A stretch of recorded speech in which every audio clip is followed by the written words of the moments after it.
जय श्री कृष्णा, राधे राधे सभी को। आज हमारा डे 11। तो चलिए आज हम अपना बिना समय गवाए हुए अध्याय 6 को प्रारंभ करते हैं और देखते हैं कि अध्याय 6 में क्या क्या लिखा है श्रीमद् भगवद गीता में। तो चलिए शुरू करते हैं।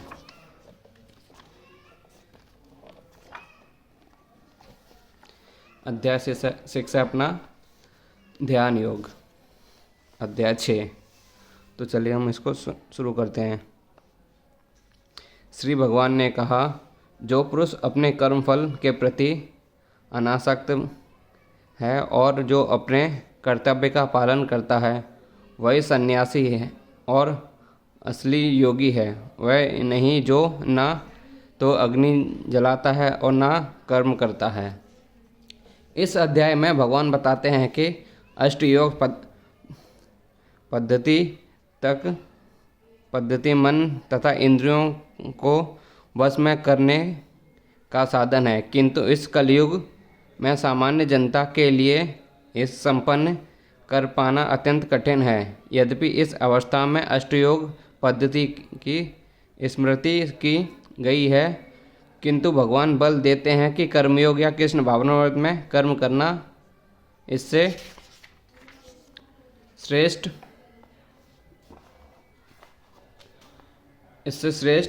है। इस संसार में प्रत्येक मनुष्य अपने परिवार के पालनार्थ तथा अपने सामग्री के रक्षार्थ कर्म करता है, किंतु कोई भी पुरुष बिना किसी स्वार्थ, किसी व्यक्तिगत तृप्ति के, चाहे वह तृप्ति आध्यात्मिक केंद्रित हो या व्यापक, कर्म नहीं करता। पूर्णतः कसौटी है कि कृष्ण भावनाव्रत में करना कर्म के फलों का भोग करने के उद्देश्य से नहीं। कृष्ण भावनाव्रत में कर्म करना प्रत्येक व्यक्ति का कर्तव्य है, क्योंकि सभी लोग परमेश्वर के अंश हैं। शरीर के अंग दूसरे शरीर के लिए कार्य करते हैं। शरीर के अंग अपनी तुष्टि के लिए नहीं, अपितु पूरे शरीर की तुष्टि के लिए कार्य करते हैं। इस प्रकार जो जीव अपनी तुष्टि के लिए नहीं अपितु परम ब्रह्म की तुष्टि के लिए कार्य करता है, वही पूर्ण सन्यासी या पूर्ण योगी है। कभी कभी सन्यासी सोचते हैं कि उन्हें सारे कार्यों से मुक्ति मिल गई, अतः वे अग्निहोत्र यज्ञ करना बंद कर देते हैं, लेकिन वस्तुतः में वे स्वार्थी हैं, क्योंकि उनका लक्ष्य निराकार ब्रह्म से तादात्म्य में स्थापित करना होता है। ऐसी इच्छा भौतिक इच्छा से तो श्रेष्ठ है, किंतु यह स्वार्थ से रहित नहीं होती। इस प्रकार जो योगी समस्त कर्म बंद करके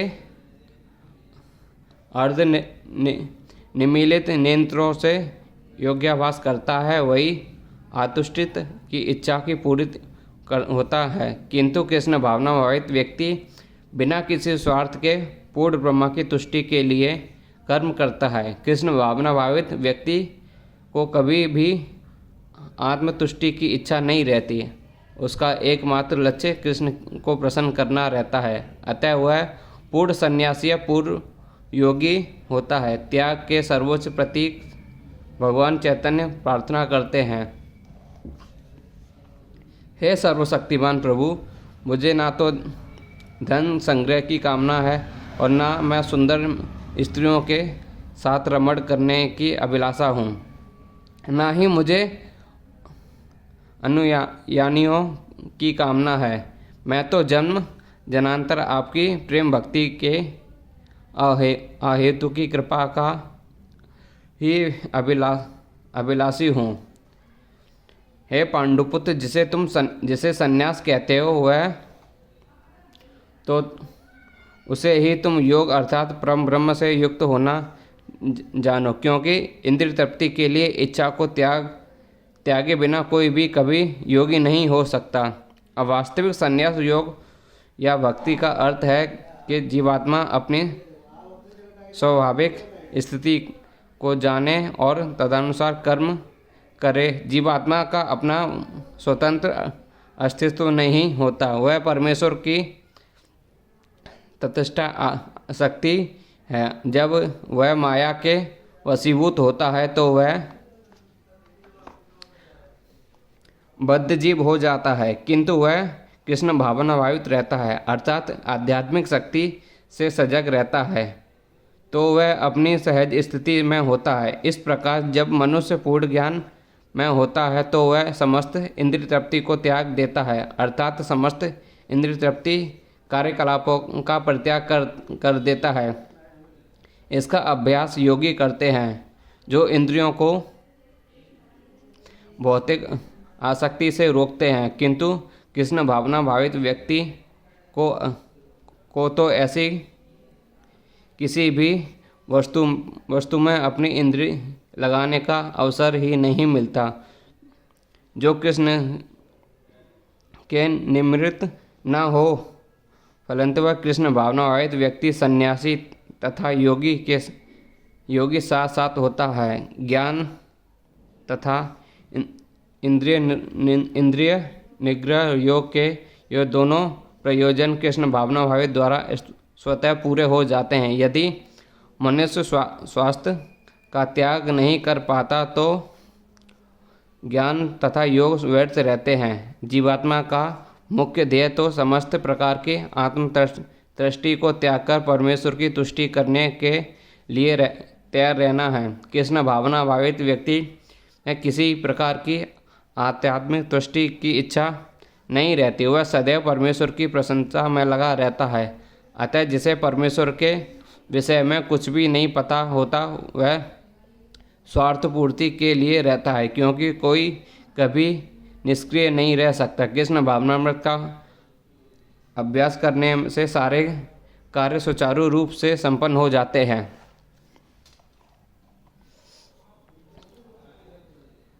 अष्टयोग के नवसाधक के लिए कर्म साधन कहलाता है और योग सिद्धि पुरुष के लिए समस्त भौतिक कार्यकलापों का परित्याग ही साधन कहा जाता है। परमेश्वर से युक्त होने की विधि योग कहलाती है। इसकी तुलना उस सीढ़ी से की जाती है जिससे सर्वोच्च आध्यात्मिक सिद्धि प्राप्त की जाती है। यह सीढ़ी जीव की अधम अवस्था से प्रारंभ होकर आध्यात्मिक जीवन के लिए पूर्ण आत्म साक्षात्कार तक जाती है। विभिन्न चढ़ावों के अनुसार इस सीढ़ी के विभिन्न भाग भिन्न भिन्न नामों से जाने जाते हैं, किंतु कुल मिलाकर यह पूरी सीढ़ी योग कहलाती है और इसे 3 भागों में विभाजित किया जा सकता है: ज्ञान योग, ध्यान योग तथा भक्ति योग। सीढ़ी के प्रारंभ भाग को योगाचुरुचु अवस्था और अंतिम भाग को योगारूढ़ कहा जाता है। जहाँ तक अष्टयोग का संबंध है, विभिन्न नियमों तथा आसनों जो प्राय शारीरिक मुद्राओं ही हैं के द्वारा ध्यान में प्रविष्ट होने के लिए आरंभिक प्रयासों का सकाम कर्म माना जाता है। ऐसे कर्मों से पूर्ण मानसिक संतुलन प्राप्त होता है जिसे इंद्रियों वश में होती हैं। जब मनुष्य पूर्ण ध्यान में सिद्धित हो जाता है तो विचलित करने वाले समस्त मानसिक कार्य बंद हुए माने जाते हैं। किंतु कृष्ण भावना भावित प्रारंभ से ही ध्यान वस्थित रहता है, क्योंकि वह निरंतर कृष्ण का चिंतन करता है। इस प्रकार कृष्ण की सेवा में सतत व्यस्त रहने के कारण उसके भौतिक कार्यकलाप बंद हुए माने जाते हैं। जब कोई पुरुष समस्त भौतिक इच्छाओं को त्याग करके ना तो इंद्रिय तृप्ति के लिए कार्य करता है और ना सकाम कर्मों में प्रवृत्त होता है तो वह योगरूढ़ कहलाता है। जब मनुष्य भगवान की दिव्य प्रेम भक्ति से पूरी तरह लगा रहता है तो वह अपने आप को में प्रसन्न रहता है और इस तरह वह इंद्रिय तृप्ति का सकाम कर्म में प्रवृत्त नहीं होता। अन्यथा इंद्रिय तृप्ति में लगना ही पड़ता है, क्योंकि कर्म के किए बिना कोई रह नहीं सकता। बिना कृष्ण भावनामृत के मनुष्य सदैव स्वार्थ में तत्पर रहता है, किंतु कृष्ण भावना भावित व्यक्ति कृष्ण की प्रशंसा के लिए ही सब कुछ करता है। फलंतु वह इंद्रिय तृप्ति से पूरी तरह विरक्त रहता है, जिससे ऐसी अनुभूति प्राप्त नहीं है। उसे चाहिए कि भौतिक इच्छाओं से बचे रहने का वह यंत्रवत प्रयास करे, तभी वह योग की सीढ़ी से ऊपर पहुंच सकता है।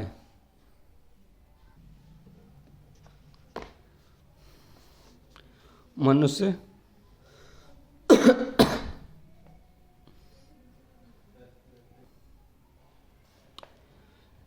जब कोई पुरुष समस्त भौतिक इच्छाओं का त्याग करके ना तो इंद्रिय तृप्ति के लिए कार्य करता है और ना ही सकाम कर्म में प्रवृत्त होता है, तो वह योगरूढ़ कहलाता है। जब मनुष्य भगवान की दिव्य प्रेम भक्ति से पूरी तरह लगा रहता है, वह अपने आप को में प्रसन्न रहता है, इंद्रिय तृप्ति में सकाम कर प्रवृत्ति नहीं होता, अन्यथा प्रवृत्ति में लगना ही पड़ता है, क्योंकि कर्म के किए बिना नहीं रह सकता है। बिना कृष्ण भावनावाहित सदैव स्वार्थ में तत्पर रहता है, किंतु कृष्ण भावनावाहित व्यक्ति कृष्ण की प्रशंसा के लिए सब कुछ करता है, फलंतु वह इंद्रिय तृप्ति के लिए पूरी तरह विरक्त रहता है, जिसे ऐसी अनुभूति प्राप्त नहीं है। उसे चाहिए कि भौतिक इच्छाओं से बचे रहने का वह यंत्रवश प्रयास करे, तब वह योग की सीढ़ी से ऊपर पहुंच सकता है। मनुष्य को चाहिए कि अपने मन की सहायता से अपना उद्धार करे और अपने को नीचे ना गिरने दे। यह मन बुद्धिजीव का मित्र है और शत्रु भी। प्रसंग के अनुसार आत्मा शब्द का अर्थ शरीर, मन तथा आत्मा का होता है। योग पद्धति में मन तथा आत्मा का विशेष महत्व है, चूँकि मन की योग पद्धति का केंद्र बिंदु है। अतः इस प्रसंग में आत्मा का तात्पर्य मन होता है। योग पद्धति का उद्देश्य मन को रोकना तथा इंद्रिय विषयों के प्रति आसक्ति से उसे हटाना है। यहाँ पर इस बात पर बल दिया गया है कि मन को इस प्रकार प्रतिष्ठित किया जाए कि वह बुद्धिजीव को अज्ञान के दलबल से निकाल सके। इस जगत में मनुष्य मन तथा इंद्रियों के द्वारा प्रभावित होता है। वास्तव में शुद्ध आत्मा इस संसार में भौतिक संसार में इसलिए फंसा हुआ है क्योंकि उसे मन मिथ्या अहंकार में लगकर प्रकृति के ऊपर उपरोक्त जताना चाहिए। अतः मन को इस प्रकार प्रशिक्षित करना चाहिए कि वह प्रकृति की तड़क भड़क से आकृष्ट ना हो और इस तरह बुद्धिजीव की रक्षा की जा सके। मनुष्य को इंद्रिय विषयों में आकृष्ट होकर अपने को पतित नहीं करना चाहिए। जो जितना इंद्रिय विषयों के प्रति आकृष्ट होता है, वह उतना ही इस संसार में फंसा जाता है। अपने को विरक्त करने के सर्वोत्कृष्ट साधन यही है कि मन को सदैव कृष्ण भावनामृत में निरत रखा जाए कि वह शब्द इस बात पर बल देने के लिए प्रयुक्त हुआ है, अर्थात इसे अवश्य करना चाहिए। अमृत बिंदु उपनिषद में कहा भी गया है,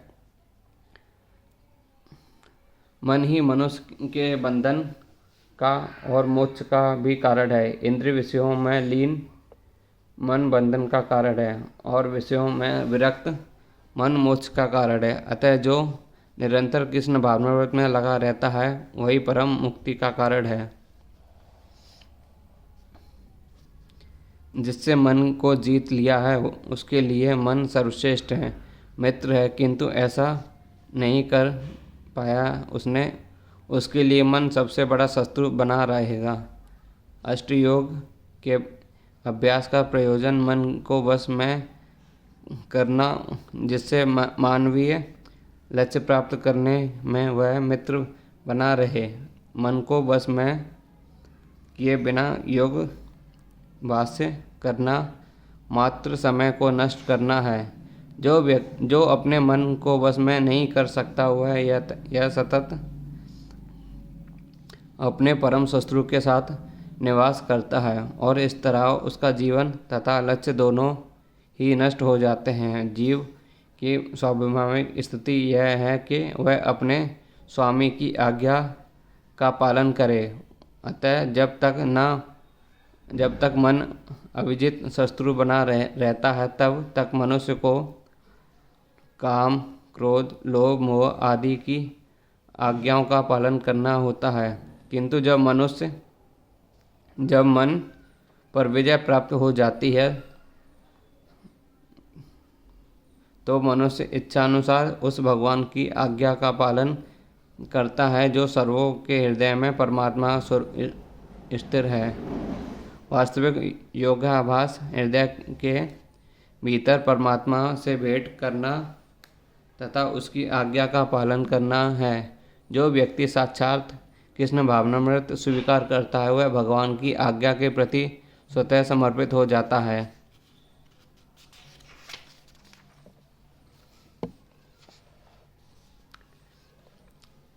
जिसने मन को जीत लिया है उसने पहले ही परमात्मा को प्राप्त कर लिया है, क्योंकि उसने शांति प्राप्त कर ली है। ऐसे पुरुष के लिए सुख दुख, सर्दी गर्मी, मान अपमान एक से हैं।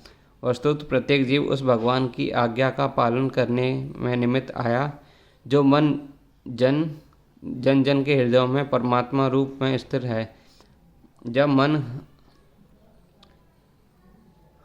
बहिरंगा माया द्वारा विजय पथ पर दिया जाता है तब मनुष्य भौतिक कार्यकलापों में उलझ जाता है।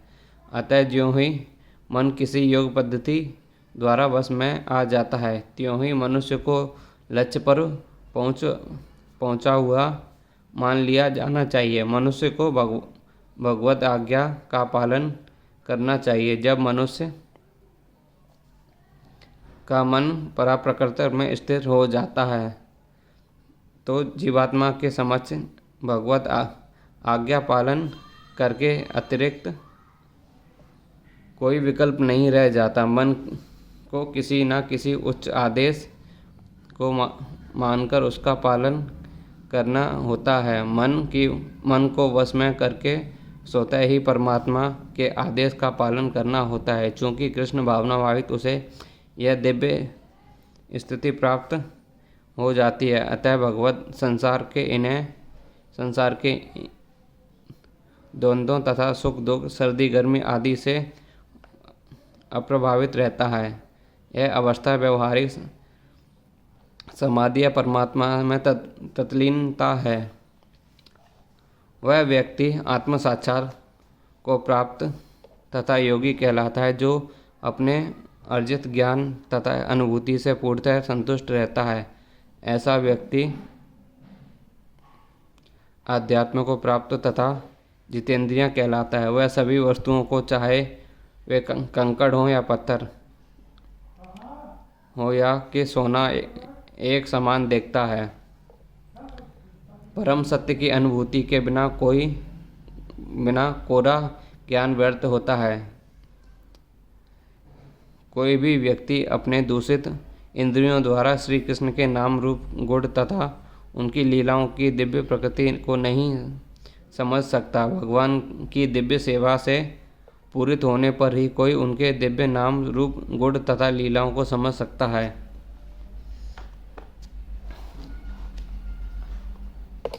यह भगवत गीता कृष्ण भावनामृत का विज्ञान है। मात्र संसारी विद्यता से कोई कृष्ण भावात्मक नहीं हो सकता। उसे विशुद्ध चेतना वाले व्यक्ति का क्षत्रिय प्राप्त होने का सौभाग्य मिलना चाहिए। कृष्ण भावना भावित व्यक्ति को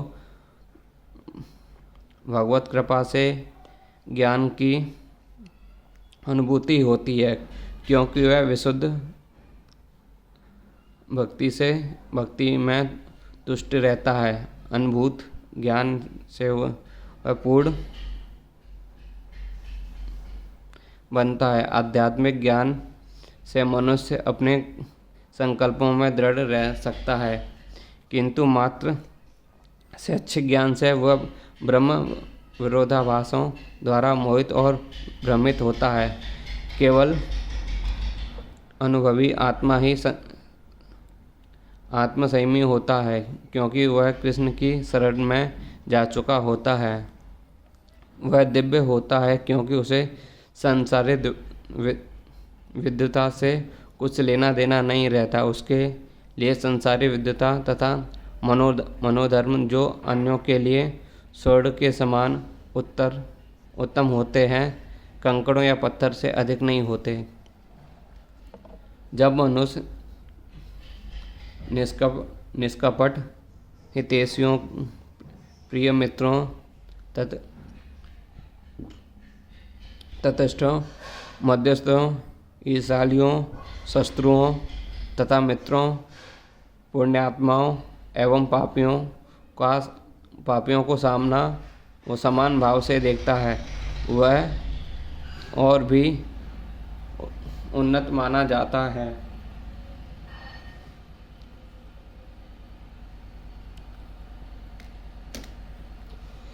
योगी को चाहिए कि वह सदैव अपने शरीर,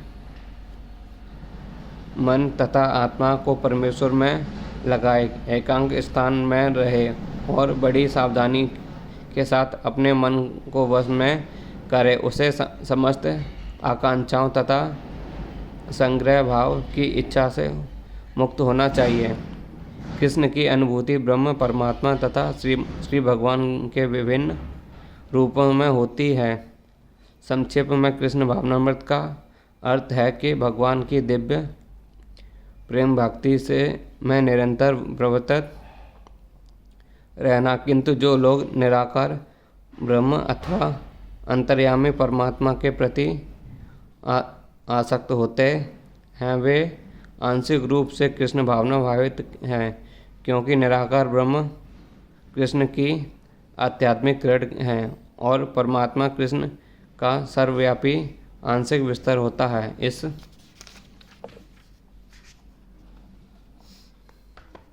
इस प्रकार निर्वेशवादी तथा ध्यान योगी भी अपरोक्ष रूप से कृष्ण भावनाभावित होते हैं। प्रत्यक्ष कृष्ण भावनाभावित व्यक्ति सर्वोच्च योगी होता है, क्योंकि ऐसा भक्त जानता है कि ब्रह्म और परमात्मा क्या है, उसका परम सत्य विषयक ज्ञान पूर्ण होता है। जबकि निर्वेश तथा ध्यान योगी अपूर्ण रूप से कृष्ण भावनाभावित होते हैं। इतने पर भी इन सबों को अपने कार्यों में निरंतर लगे रहने का आदेश दिया जाता है, जिससे वे देर सवेर परम सिद्धि प्राप्त कर सकें। योगी का पहला कर्तव्य है कि वह कृष्ण पर अपना ध्यान सदैव एकाग्र रखे। वह सदैव कृष्ण का चिंतन करना चाहिए और एक क्षण के लिए भी उन्हें नहीं भुलाना चाहिए। परमेश्वर में मन की एकाग्रता ही समाधि कहलाती है। मन को एकाग्र करने के लिए सदैव एकांक करना ही चाहिए और बाहरी उपद्रवों से बचना चाहिए। योगी को चाहिए कि वह अनुकूल परिस्थितियों को ग्रहण करे और प्रतिकूल परिस्थितियों को त्याग दे, जिससे उसकी अनुभूति पर कोई प्रभाव न पड़े। पूर्ण संकल्प कर लेने पर उसे न व्यर्थ की वस्तुओं से पीछे नहीं पड़ना चाहिए, जो परिग्रह भाव से उसे फंसा लें। ये सारी सिद्धियों तथा सावधानियां तभी पूर्ण रूपेण कार्यविनती हो सकती हैं जब मनुष्य प्रत्यक्ष कृष्ण भावनाभावित हो, क्योंकि साक्षात कृष्ण भावनामृत का अर्थ है आत्मों से, जिससे संग्रह भाव परिग्रह के लिए लेस मात्र स्थान नहीं होता। श्रील रूप गोस्वामी कृष्ण भावनामृत का लक्षण इसे इस प्रकार देते हैं। जब मनुष्य किसी वस्तु के प्रति आसक्त रहते हुए कृष्ण से संबंधित हर वस्तु को स्वीकार कर लेता है, तभी वह परिग्रहत्व से ऊपर स्थिर रहता है। दूसरी ओर जो व्यक्ति कृष्ण से संबंधित प्रत्येक वस्तु को बिना जाने त्याग देता है उसका वैराग्य पूर्ण नहीं होता। कृष्ण भावना भावित व्यक्ति भली भांति जानता रहता है कि प्रत्येक वस्तु श्री कृष्ण की है। फलस्वरूप वह सभी प्रकार के परिग्रह भाव से मुक्त रहता है। इस प्रकार वह अपने लिए किसी वस्तु की लालसा नहीं रखता। वह जानता है कि किस प्रकार कृष्ण भावनामृत के अनुरूप वस्तुओं को स्वीकार किया जाता है और भगवान और कृष्ण भावनामृत के प्रतिकूल वस्तुओं का परित्याग कर दिया जाता है। यह सदैव भौतिक वस्तुओं से दूर रहता है क्योंकि वह दिव्य होता है और कृष्ण भावनामृत में से रहित व्यक्तियों से अपनी किसी प्रकार का सरोकार न रखने के कारण सदा अकेला रहता है। अतः कृष्ण भावनामृत में रहने वाला व्यक्ति पूर्णतः योगी होता है।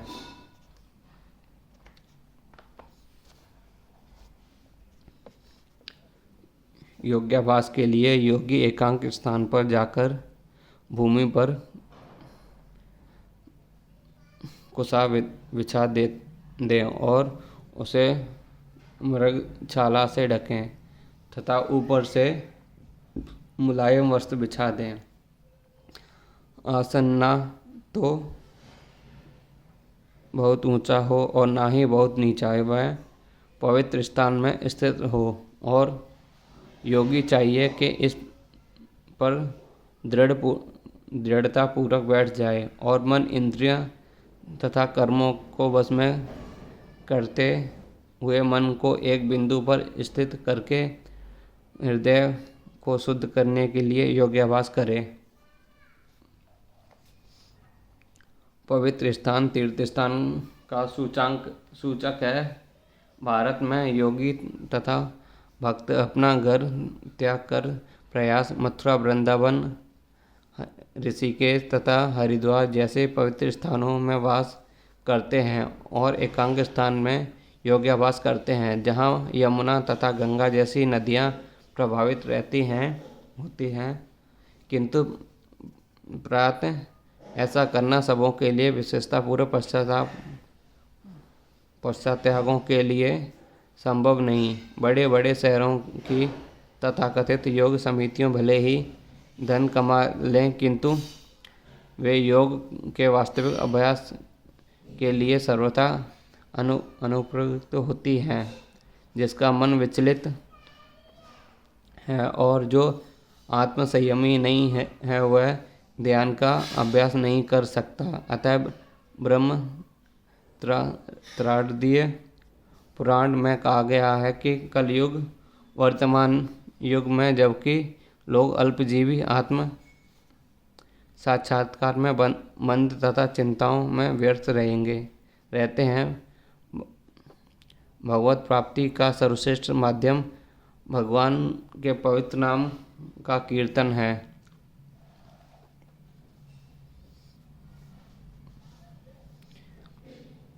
कलह और द्रव्य के इस युग में मोक्ष का एकमात्र साधन भगवान के पवित्र नाम का कीर्तन करना है। कोई दूसरा मार्ग नहीं, कोई दूसरा मार्ग नहीं, कोई दूसरा मार्ग नहीं।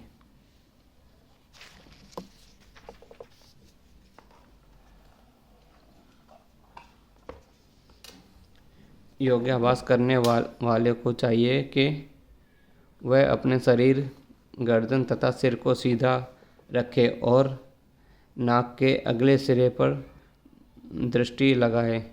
इस प्रकार वह अवचलित तथा दमित मन से भय रहित विषयी जीवन से पूर्णतः मुक्ति होकर अपने हृदय में मेरा चिंतन करे और मुझे ही अपना चरम लक्ष्य बनाए। जीवन का उद्देश्य कृष्ण को जानना है और प्रत्येक जीव के हृदय में चतुर्भुज परमात्मा रूप में स्थिर है। योगाभ्यास का प्रयोजन विष्णु के इस अंतर्यामी रूप की खोज करने तथा देखने के अतिरिक्त और कुछ नहीं। अंतर्यामी विष्णु विष्णु मूर्ति प्रत्येक व्यक्ति के हृदय में निवास करने वाले कृष्ण का व्यंश रूप है, जो इस विष्णु मूर्ति की अनुभूति करने के अतिरिक्त किसी अन्य कपट योग में लगा रहता है, वह निसंदेह अपने समय का अपव्यय करता है और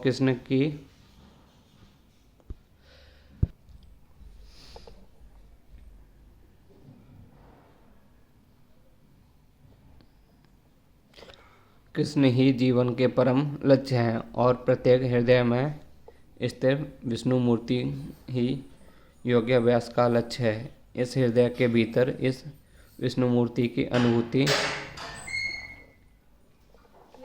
प्राप्त करने के लिए ब्रह्मचर्य अनिवार्य है। अतः मनुष्य को चाहिए कि वह घर छोड़ दे और किसी नित्य प्रति घर में या अन्यथा मैथुन भोग करते हुए और तथाकथित योग की कक्षा में जाने मात्र से कोई योगी नहीं हो जाता।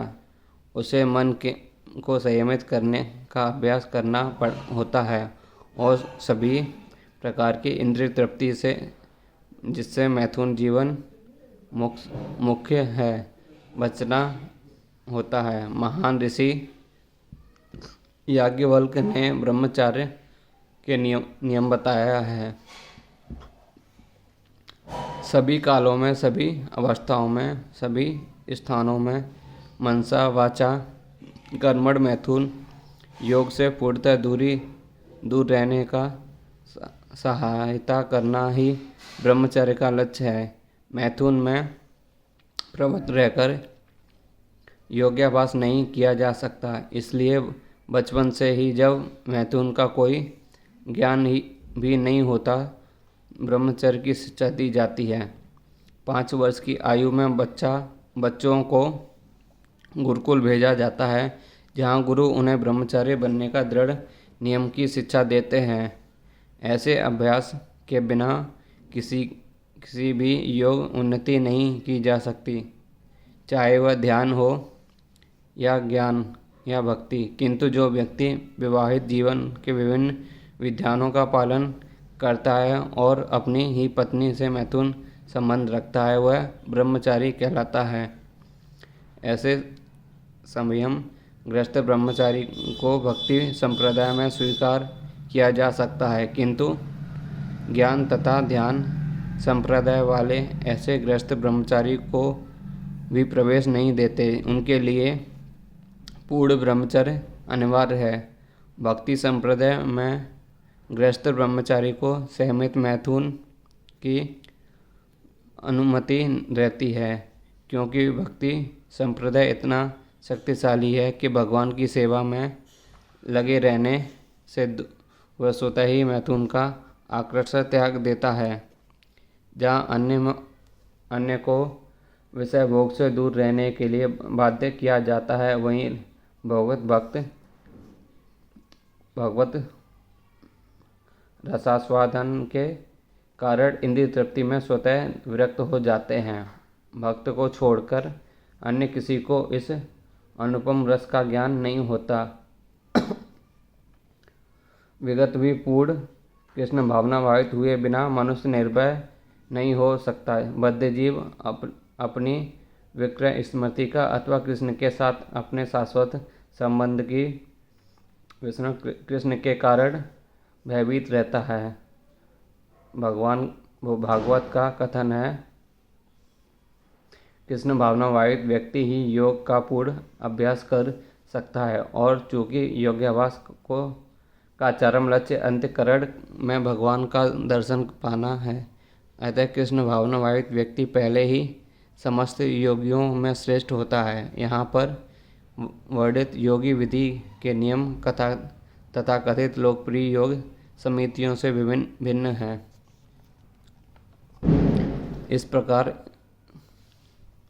शरीर में मन तथा कर्म में निरंतर संगम अभ्यास करते हुए संयमित मन वाले योगी इस भौतिक अस्तित्व की सम्मति और समाप्ति पर भगवत धाम प्राप्ति होती है। अब योगाभ्यास के चरम लक्ष्य का स्पष्टीकरण किया जा रहा है।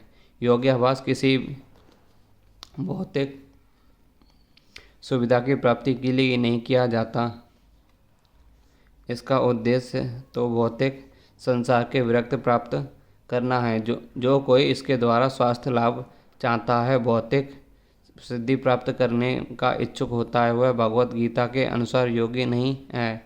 ना ही भौतिक अतिरिक्त की समाप्ति का अर्थ शून्य में प्रवेश है, क्योंकि वह कपोल कल्पना है। भगवान की तुष्टि में कहीं भी शून्य नहीं है। उल्टे भौतिक अस्तित्व का समाप्ति से मनुष्य भगवत धाम प्रवेश करता है। भगवत गीता में भगवत धाम का भी स्पष्टी किया गया है और यह स्थान है जहाँ सूर्य आवश्यकता है कि चांद या बिजली की आध्यात्मिक राज्य के सारे लोग उसी प्रकार स्वतः प्रकाशित हैं। जिस प्रकार सूर्य द्वारा यह भौतिक आकाश जैसे भगवत धाम सर्वत्र है, किंतु चिंतनमय योग तथा उसके लोकों को वह परम धाम कहा जाता है। एक पूर्ण योगी जिसे भगवान कृष्ण का पूर्ण ज्ञान है, जैसा कि यहाँ पर भगवान ने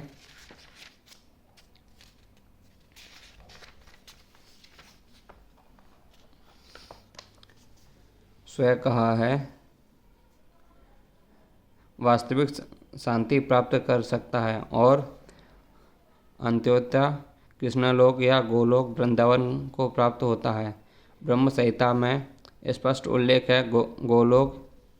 यद्यपि भगवान सदैव अपने धाम में निवास करते हैं, जिसे गोलोक कहते हैं, तो वे भी अपनी परा आध्यात्मिक शक्तियों के कारण सर्वव्यापी तथा ब्रह्म अंतर्यामी परमात्मा है। कोई भी कृष्ण तथा विष्णु रूप में उनके पूर्ण विस्तार को यही सही जाने बिना वैकुंठ में या भगवान के नित्य धाम गोलोक वृंदावन में प्रवेश नहीं कर सकता। अतः कृष्ण भावना वाहित व्यक्ति ही पूर्ण योगी है, क्योंकि उसके मन सदैव कृष्ण के कार्यकलापों में तल्लीन रहता है। सदैव वेदों में हम भी पाते हैं, तमेव विदित्य मृत्युमुपि। केवल भगवान कृष्ण को जानने पर जन्म तथा मृत्यु के पथ को जीता जा सकता है। दूसरे शब्दों में योग की पूर्णता संसार में मुक्ति प्राप्त करने में है, इंद्रजाल अथवा व्यायाम के कर्तव्यों द्वारा अबोध जनता को मूर्ख बनाने में नहीं। हे अर्जुन, जो अधिक खाता है या बहुत कम खाता है, जो अधिक सोता है अथवा जो पर्याप्त नहीं सोता, उसके योगी बनने की कोई संभावना नहीं।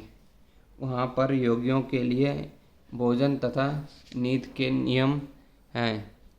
संतुष्टि की गई है कि अधिक भोजन का अर्थ है शरीर तथा आत्मा को बनाए रखने के लिए आवश्यकता से अधिक भोजन करना। मनुष्य को मांसाहार करने की आवश्यकता नहीं है, क्योंकि प्रचुर मात्रा में अन्न, शाक, फल तथा दुग्ध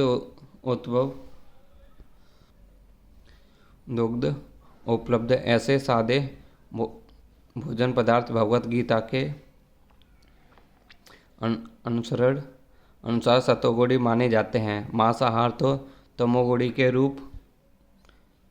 के लिए है। अतः जो लोग मांसाहार करते हैं, मद्यपान करते हैं, धूम्रपान करते हैं और कृष्ण को भोग लगाए बिना भोजन करते हैं, वे पाप कर्मों का भोग करके, क्योंकि वे केवल दूषित वस्तुओं को खाते हैं, तो पाप। जो व्यक्ति इंद्रिय सुख के लिए खाता है या अपने लिए भोजन बनाता है, किंतु कृष्ण को भोजन अर्पित नहीं करता, वह केवल पाप खाता है। और जो पाप खाता है, उसे और नियत मात्रा से अधिक भोजन करता है वह पूर्ण योग का पालन नहीं करता। सबसे उत्तर यही है कि कृष्ण को अर्पित भोजन के उच्छिष्ट भाग को ही खाया जाए।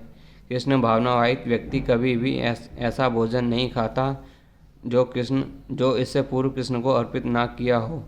अतः केवल कृष्ण भावनावाहित व्यक्ति ही योग्यावास में पूर्णता प्राप्त कर सकता है, ना ही ऐसा व्यक्ति जो कभी योग का अभ्यास कर सकता है। जो कृत्रिम उपवास की अपनी विधियां निकाल कर भोजन नहीं करता, कृष्ण भावनावाहित व्यक्ति शास्त्रों द्वारा अनुमोदित उपवास करता है और ना वह आवश्यकता से अधिक उपवास रखता है और ना ही अधिक खाता है। इस प्रकार वह योग्यावास करने के लिए पूर्णतः योग में जो आवश्यकता से अधिक होता है वह सोते समय अनेक सपने देखता है। अतः आवश्यकता से अधिक सोएगा। जब मनुष्य को प्रतिदिन 6 घंटे से अधिक नहीं सोना चाहिए। जो व्यक्ति 24 घंटे में से 6 घंटे से अधिक सोता है वह अवश्य ही तमोगुणी है। तमोगुणी व्यक्ति आलसी होता है और अधिक सोता है। ऐसा व्यक्ति योग नहीं साध सकता। जो खाने, सोने, आमोद प्रमोद तथा काम करने की आदतों से नियमित रहता है वह योगाभ्यास द्वारा समस्त भौतिक क्लेशों को नष्ट कर सकता है।